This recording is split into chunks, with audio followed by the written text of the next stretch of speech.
दिमागमा के चलिरहेछ, यो एउटा सेटब्याकले गर्दाखेरि, यो एउटा लुजिङ पोइन्टले गर्दाखेरि चाहिँ मेरो जिन्दगी सकियो, मेरो जिन्दगी बर्बाद भयो। तर मेरो यो कुरा ध्यानसित सुन, यसले तिम्रो लाइफ चेन्ज गर्न सक्छ। इमेजिन गर तिमी एउटा क्रिकेट ग्राउन्डमा छौ, यो लाइफको गेम हो तिम्रो।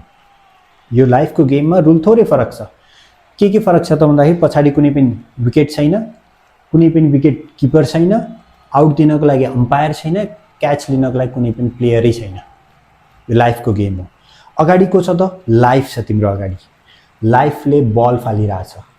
लाइफले के को बल फालेछ त? अपर्च्युनिटीको बल फालिरहेछ। उताबाट अपर्च्युनिटीको बल आयो, तिमीले ब्याट मजाले घुमायो। अब के भयो त? बल मिस भयो। अब तिमीलाई के लाग्छ त भन्दाखेरि मेरो लाइफ त बर्बाद भयो, मेरो लाइफ सकियो। तर यो एउटा बल मात्रै त मिस भएको हो नि, तिम्रो लाइफ कसरी सकियो त्यसमा? यस्तो लाइफले अर्को अपर्च्युनिटीको बल फाल्छ, अर्को बल फाल्छ। र यो जब तिम्रो बल मिस भएको छ नि, यो तिमीलाई लाइफमा ट्रेनिङ दिन, लाइफमा सिकाउन आएको छ। मेरो लाइफमा पनि धेरै बल मिस भएको छ। मैले पनि तिमी जसरी नै आफूलाई रुममा लक गरेर राखेँ। तर मैले पछि के रियलाइज गरेँ भने यो लाइफको बलले मलाई ट्रेनिङ दिन आएको, मलाई सिकाउन आएको।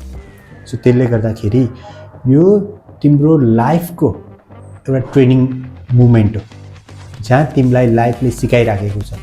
यस्तो ब्याक टु ब्याक अरू बल आउँछ, तर तिमीले तिम्रो लाइफमा एउटा मात्रै बल कनेक्ट गर्न सक्यौ भने नि, जो बल सिधै बाउन्ड्री बाहिर जान्छ, त्यही नै तिम्रो लाइफको टर्निङ पोइन्ट हुन्छ। र तिमीलाई यो मेरो भिडियोले तिम्रो माइन्ड चेन्ज गर्छ जस्तो लाग्छ, तिमीलाई एउटा पोजिटिभ माइन्डसेट दिएको छ भने मेरो भिडियोलाई सब्सक्राइब गर, फलो गर। र हामी फेरि अर्को भिडियोमा भेट्नेछौँ। त्यति बेलासम्म आफ्नो लाइफमा सिक्स हान्नको लागि प्र्याक्टिस गरिराख। Rise up with Arun. Thank you.